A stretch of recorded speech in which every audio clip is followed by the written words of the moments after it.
ठीक, दूसरा सुरक्षित खेती जो हमारे पर्यावरण को सुरक्षा करने के जो मापक रहते हैं उन सब पे खरी उतरती है। जैसे कि उसमें ड्रिप इरिगेशन से जल बहुत कम, मतलब ड्रिप इरिगेशन से फर्टिग इरिगेशन होता है तो जल 80% तक कम खपत होता है। और ढांचा प्रोटेक्टेड खेती होती है तो फर्टिलाइजेशन, उस पर केमिकल्स का स्प्रे बहुत कम होता है ताकि उसका उत्पादन बहुत अच्छा मिले और वो केमिकल फ्री मिले। अतः महोदय, मैं आपसे आखिरी निवेदन करना चाहूँगा कि हमारा धार क्षेत्र में हम एग्रीकल्चर में काफ़ी ज़्यादा अग्रसर हैं, तो आपसे निवेदन करूंगा कि आपका एक आगमन हो हमारे धार जिले में ताकि हम इस चीज़ से और प्रोत्साहित हो और किसान हमारे समृद्ध और आत्मनिर्भर बन सके। तभी हम हक और ऐसा सभी ये प्रण लेते हैं कि एग्रीकल्चर को इस लेवल पे जाए, तब हम भारत जो हम गर्व से कह सकते हैं कि हमारे देश की धरती सोना उगले उगले हीरा मोती। धन्यवाद।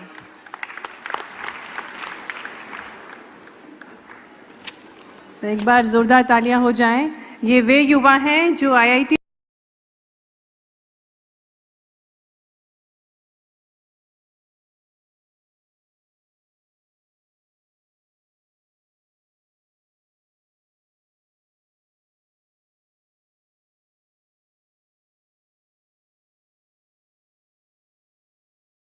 साथ ही में जितेंद्र जी, लखन जी और जितने भी प्रतिनिधि, युवा प्रतिनिधि हमारे साथ मंच पर हैं, कृपया आगे की तरफ आएं और ये संकल्प पत्र संपूर्ण युवा शक्ति की ओर से माननीय मुख्यमंत्री जी को प्रदान करने का कष्ट करें। और आपकी तालियां साथी बनना चाहिए इन महत्वपूर्ण अवसर के, क्योंकि ये संकल्प पत्र में आप सभी के विचार हैं, क्योंकि हर क्षेत्र में युवा आगे बढ़े, सशक्त बने और निरंतर माननीय मुख्यमंत्री जी हर युवा के सपनों को पूर्ण करने के लिए, अवसरों के मध्य प्रदेश को निर्माण करने के लिए दृढ़ संकल्पित हैं। और इसी सोच के साथ ये ड्राफ्ट, ये संकल्प पत्र का प्रारूप सौंपा जा रहा है माननीय मुख्यमंत्री जी को। तालियां एक बार जोरदार देवियों सज्जनों, बहुत बहुत धन्यवाद। देवियों सज्जनों, आज मध्य प्रदेश केवल विकास की नई इबारत नहीं लिख रहा, बल्कि युवा शक्ति के सपनों को नई ऊंचाइयां भी दे रहा है। खेल के मैदानों से लेकर स्टार्टअप्स के इंक्यूबेशन सेंटर तक, IIT, polytechnic, global skill park और आधुनिक शिक्षा एवं अनुसंधान संस्थानों तक हर मंच पर युवाओं की प्रतिभा को अवसर प्राप्त हो रहा है। आइए जोरदार तालियों के साथ हमारे विजनरी लीडर जो निरंतर हमें इंस्पायर करते हैं, उनसे निवेदन करते हैं कि आज इतनी बड़ी संख्या में युवा साथियों को मार्गदर्शन देने का कष्ट करें। मेरे साथ सभी बोलेंगे प्रेम से, भारत माता की, भारत माता की। मित्रों, आज का ये कार्यक्रम बड़ा अनूठा भी है और हम सब इस मंच पे बैठे हुए नेताओं के साथ आपके लिए भी। मध्य प्रदेश की सरकार अपने युवाओं के भविष्य के लिए, आने वाले कल के लिए, उनके मन में सपने क्या है, वो किस दिशा में बढ़ना चाहते हैं, और सच में इस देश के साथ यशस्वी प्रधानमंत्री का जोरदार अभिनंदन करें, नरेंद्र मोदी जी का। जोरदार ताली बजाएं अपने दोनों हाथ ऊपर करके नरेंद्र मोदी जी के लिए। जीवन में हरेक अपने जीवन में माता पिता का लाडला होता है, दुलारा होता है, लेकिन लाडले दुलारे बच्चे के साथ उसके परिवार की आशा अपेक्षा उसके साथ जुड़ती है कि हमारा बच्चा इस देश में, प्रदेश में, या घर में, समाज में, गांव में अपनी क्षमता, योग्यता, बुद्धिमत्ता से अपनी जीवन को सार्थक करे, देश और प्रदेश में आगे बढ़ने का मौका ढूंढे। हम जरा याद करें, देश की आजादी के पहले, मुझे इस बात का गर्व है, दुर्भाग्य है थोड़ा सा, देश की आजादी के लिए जिनने अपने प्राण न्योछावर किए, वो बड़ी आबादी, सबको प्रभावित करने वाली अगर कोई थी तो युवाओं की थी। जोरदार ताली बजाएं। चंद्रशेखर आजाद, भगत की इतनी लंबी श्रृंखला है जिन्होंने अपना हंसते हंसते प्राण अर्पित किए। क्यों? क्योंकि देश गुलाम था, देश आजादी मांग रहा था, और आजादी बिना कीमत के नहीं मिलती। इस बात को सिद्ध किया भगत सिंह, चंद्रशेखर आजाद, लंबी लाइन।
अपने जीवन के उन प्रकार के उद्देश्य से सार्थकता सिद्ध करते अंग्रेजों की चूल्हे हिला दी।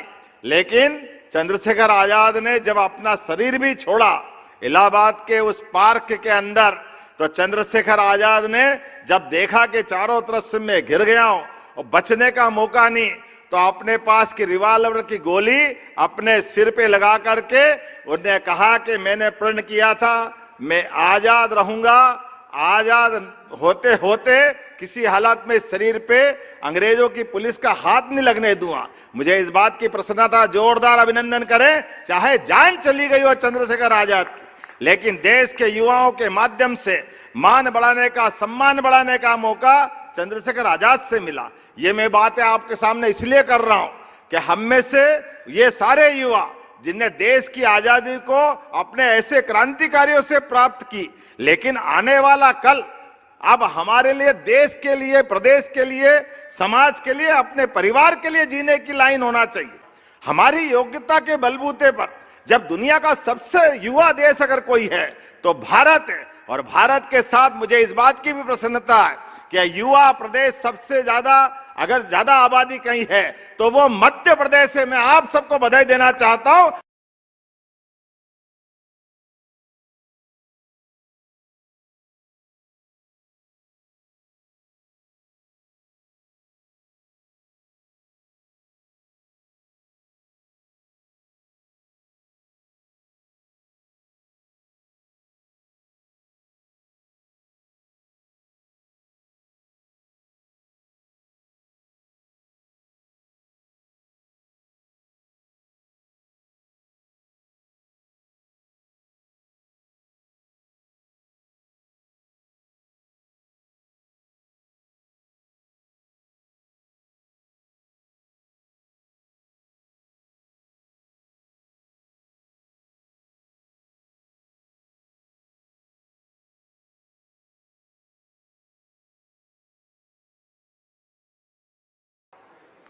गए कि नहीं गए? आप अंदाज लगा लो, ये महाकाल मंदिर 10-20 साल में बना है क्या? बताओ, 10-20 साल में बना है क्या? महाकाल मंदिर बना 250 साल पहले। कितने साल पहले? वो बनारस का मंदिर कितने साल पहले बना है? ये अहिल्या महारानी ने बनाया, वो भी 250-300 साल पहले बना है। लेकिन ये 250-300 साल पहले उस मुगल सत्ता में जो मंदिरों को पसंद नहीं करते थे, तो जोरदार ताली बजाओ अहिल्या महारानी के लिए और महादजी सिंधिया के लिए, जिन्होंने उस समय भी हिम्मत के साथ सनातन संस्कृति का ध्वज लहराया और वो आसमान से बात करता हुआ महाकाल का मंदिर अपने सामने आया।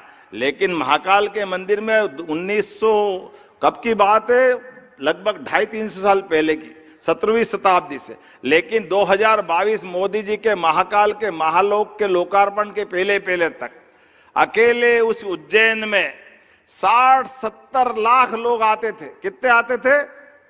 60-70 लाख। और आज 2026 भी आधा ही चल रहा है, लेकिन केवल 3.5 साल के अंदर आज स्थिति बन गई 8.5 करोड़ लोग आ रहे हैं। जोरदार ताली बजाओ। ये कितने प्रकार से लोगों को रोजगार दे रहे हैं। वही महाकाल मंदिर है, लेकिन महाकाल का महालोक बनाकर बाबा महाकाल की तो सब आस्था के साथ दर्शन पूजा की इच्छा रखते हैं।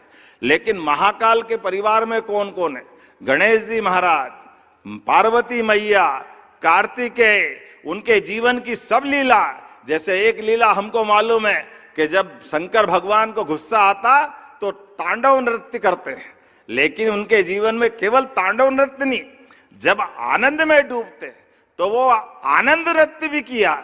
ऐसी सारी जीवन की सब घटनाएं जोड़ करके उस बाबा महाकाल के महालोक के अंदर वो सारी प्रतिमाओं को संयोजन किया गया। एक तो बड़ी जोरदार है, कभी आप गौर से जाके देखना। जब रावण बड़ा भक्त है महाकाल का, और महाकाल की भक्ति के उस भाव में उनने कैलाश पर्वत सहित जब महादेव को अपने सिर पे धारण कर लिया तो उसको अहंकार हो गया, और अहंकार हो करके उसने कहा कि ये शंकर भगवान मेरे आराध्य भले ही है, लेकिन मैं अपने सिर पे इनको उठा सकता हूं। और उठाने का घमंड जैसे ही एहसास हुआ शंकर भगवान को, तो आप मूर्ति में जाके देखना, महाकाल के महालोक में दिखाई देगा शंकर भगवान ने अपने अंगूठे का केवल एक हिस्सा दबाया तो वो महाप्रतापी रावण जो कैलाश पर्वत सहित शंकर भगवान को अपने सिर पे धारण कर लिया, उसकी भ्रकटी से पसीना निकलने लगा। तो मूर्तियों के अंदर भी कितनी कलाकारी हो सकती, जोरदार ताली बजाओ। ये कितनी प्रकार की चीजें हमको मालूम पड़ रही। ये हमारी मूर्ति शिल्प की विशेषता है। ऐसी एक नहीं, बहुत सारी बातें बता सकता हूं। आप बताओ, आप होम स्टे कोई बनाना चाहता है अपने जीवन में, अपने घर के आसपास भी, तो 4 कमरे का 8 कमरे का कमरा बना करके एक छोटा होटल बना लेगा। तो होम स्टे के माध्यम से आपको सरकार होटल बनाने के लिए पैसे जो देती है, ऐसे इसके लिए भी पैसे देने वाली। आप में से जो डॉक्टर बन रहे हैं, हाथ खड़े करो, कौन कौन डॉक्टर बनना चाहता अपने में से?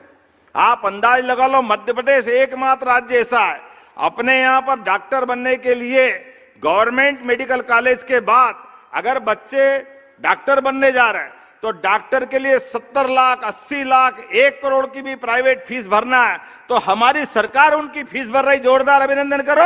यह जानकारी भी आपको होना चाहिए, क्योंकि आपको फीस भर के हम केवल ये एक बांड भरा रहे हैं कि आपके घर में कठिनाई है, आप 60, 70, 80 लाख, 1 करोड़ नहीं भर सकते, कोई बात नहीं, आप डॉक्टर बन जाओ। डॉक्टर बनने के बाद आप हमारे सरकारी हॉस्पिटल में 5-6 साल नौकरी कर लो, उससे वो पैसे उतार देना, वो जीवन भर आप अपने परिवार में डॉक्टर बन के जा रहे हो। ये होना चाहिए कि नहीं होना चाहिए? ये हमारी सरकार की योजनाओं के भरोसे हो।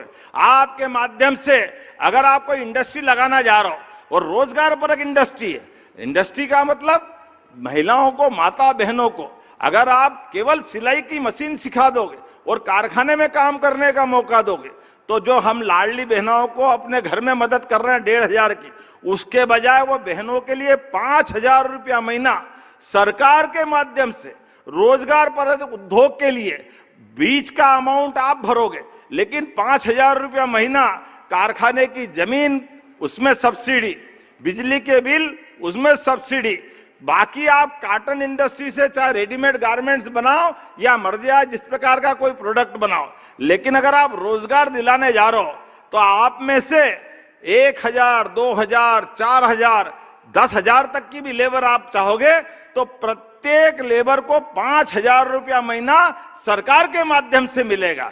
ये हमारी सरकार की योजना है। ताली बजाओ तो दिल खोल के बजाओ, ऐसा लगे कि ताली बज रही। हमारी सरकार के माध्यम से, और आपको कितना अच्छा लगेगा। आपसे केवल इतनी कल्पना है, अपने मोहल्ले में आसपास केवल आप बीमार देख लो कि बीमार है और बीमार को हॉस्पिटल पहुंचाना है, तो 5 लाख तक का दुनिया का ये सबसे बड़ा प्रयोग है माननीय मोदी जी के माध्यम से।